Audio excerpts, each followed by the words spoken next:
Y ahora ofrezco la palabra al distinguido representante de los Estados Unidos.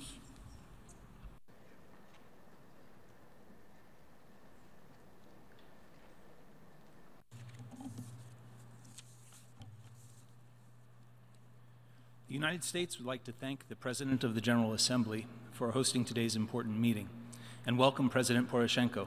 Thank you for joining us today. 5 years ago, the world bore witness to Russia's brazen occupation and purported annexation of Crimea and its intervention in eastern Ukraine. Russia continues to lead and fight alongside its proxy authorities in the Donbass, despite commitments in the Minsk agreements that call for a ceasefire, the withdrawal of foreign armed formations, and the disarmament of illegal groups.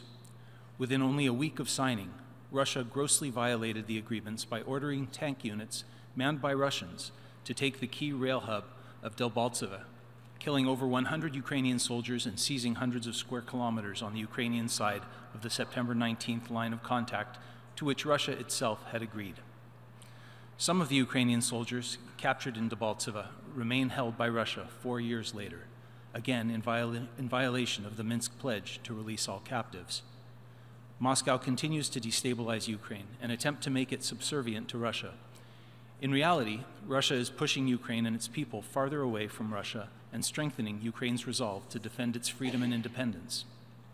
The international community should remain united in support of Ukraine and impose costs on Russia for these attempts to undermine Ukraine. The United States firmly stands with Ukraine in the face of Russia's aggression, and we are committed to the success of a stable, prosperous, democratic, and free Ukraine. As we've repeatedly said, the United States does not and will not recognize the Kremlin's purported annexation of Crimea. We will never accept anything less than the full restoration of Ukraine's territorial integrity. Our Donbass-related sanctions will remain in place until Russia fully implements the Minsk agreements. Our Crimea-related sanctions will remain until Russia returns control of the peninsula to Ukraine. As we approach the 5th anniversary of Russia's illegal seizure and occupation of Crimea, Russia has regrettably provided a fresh reminder of why the international community must remain firm when Russia attacked and seized Ukrainian vessels and crew members in the Black Sea on November 25, 2018. We call on Russia to immediately release the vessels and crew and cease obstructing, delaying, and harassing the transit of vessels in the Kerch Strait to and from Ukrainian ports. Russian attempts to justify its aggression against Ukraine by saying it is defending Russian-speaking peoples. However, Russian aggression has been disastrous for the people living in those regions, who have seen the humanitarian situation continue to deteriorate. The UN estimates that this conflict has taken over 10,000 lives. Beyond that toll, 1.5 million people have been internally displaced, and 3.5 million are in dire need of humanitarian assistance.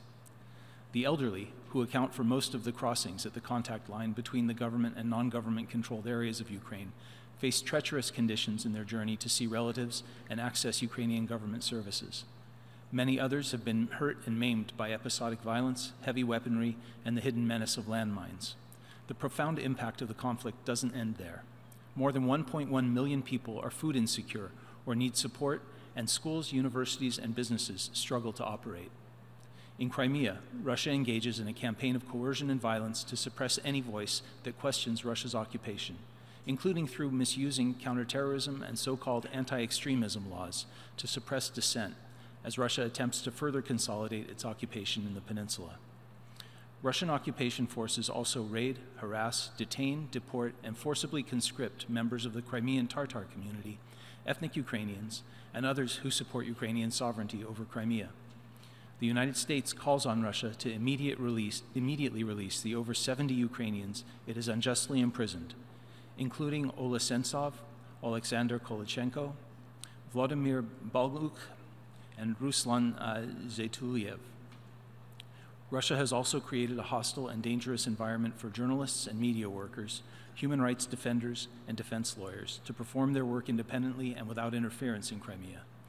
Russia must ensure the proper and unimpeded access of international human rights monitoring missions and human rights non-governmental organizations to Crimea, and cease any abuse against individuals there without any discrimination.